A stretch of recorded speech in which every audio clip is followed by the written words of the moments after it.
This music hall came about in answer to the amount of working classes that needed entertainment in this area, and this was essentially a backroom of a pub, even though it was above a pub. I founded the project in 1997 because I was the only person that could get past the owners and above the false ceiling that was in at that time. And because I was the only person that could get access to the building, I decided that I needed to do something to rescue it.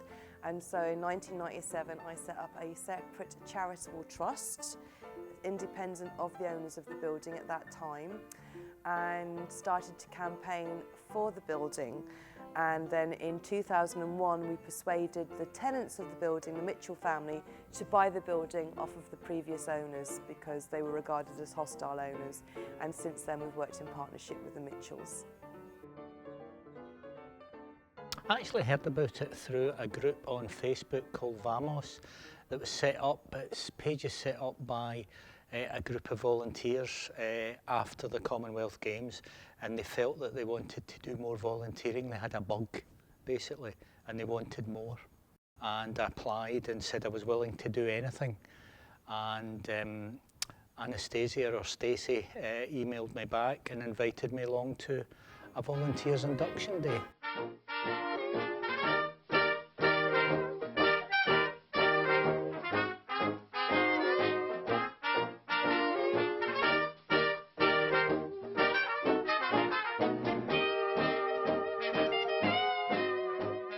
When Stan Laurel made his debut here in 1906, he told an absolutely rotten joke. But that wasn't what scared him off the stage. What scared him off the stage was the fact that he'd lied to his father. He was supposed to be working for his dad that night in the Scotia Music Hall or Metropole around the corner. And he asked his dad if he could have the night off to go to a birthday party or to do some homework. We're not entirely sure which. I've heard two different stories. But essentially, Stan lied to his dad to get the night off work, and then he took his dad's best suit out of the wardrobe and his dad's best top hat and beat them up and cut them up to fit him in a comedy tramp style. And then he came along to this music hall, and when he was up doing the joke, A.E. Pickard, who owned this music hall, had gone round, well, had bumped into Stan's dad, A.J. Jefferson, and invited him up to see Stan performing. So when Stan came out onto the stage and saw his dad standing there, he absolutely balked. He thought, oh my God, I'm in for real trouble here. My dad's furious. I'm wearing his suit. I've cut it up. I've destroyed it. And I've lied to him. I'm really going to get it when I get home. Because he was only 16 years old at the time. But apparently, because of his panic and he made a few mistakes, he dropped his hat, he kicked it into the orchestra when he tried to retrieve it. One of the ladies from the orchestra tripped on her skirts and fell on the hat when she was trying to retrieve it and send it back up to him. And then as he was sidestepping off the stage manager caught the back of Stan's dad's frock coat with a stage hook and tore it clean up the back. And it was Stan's facial expressions, his body language, that caused a lot of comedy. The audience started to laugh and in fact were absolutely wetting themselves laughing by the time he tried to get off stage because his physical comedy was so funny. His joke was terrible, but his physical comedy, although it was unintentional, was very funny. I wouldn't say I was a die-hard Laurel and Hardy fan, but I would watch them on the TV, and whenever they had their hit single, I was known to whistle it going along to work or whatever. So I do like watching the films. Well, this actually isn't a restoration, it's what's called a conservation. And when you're doing a conservation project, you can't really put a finite time on it as easily because conservation involves archaeology.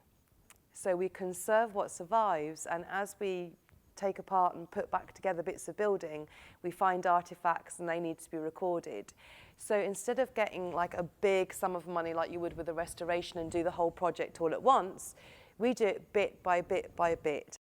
To fundraise for this building, we have a charity shop at 49 High Street, and we do a number of different events in the auditorium. We do traditional music hall shows from the Victorian and Edwardian era. We also do a Glasgow's Great War show every month from 2014 to 2018, where we go back 100 years and replicate the bill from the war 100 years earlier. We do burlesque, cabaret, magic shows called the Merchants of Magic.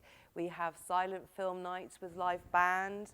We have Laurel and Hardy film nights. We have comic marts, book fairs, open days, Sinatra tributes, swing bands. We have all sorts of events that are kind of within keeping with the history of the building, or keeping with the idea of variety in music hall. Some of it's modern, some of it's not, but it all is within music hall history. In the Panopticon, absolutely. I don't care what I do. I wouldn't mind sweeping the floor. I wouldn't mind being on the stage. I wouldn't mind being just downstairs, escorting people around to see the place. I'm quite happy with that.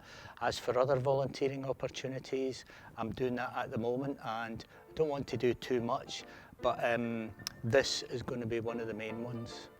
I'd like to be on the stage as a comedian or something.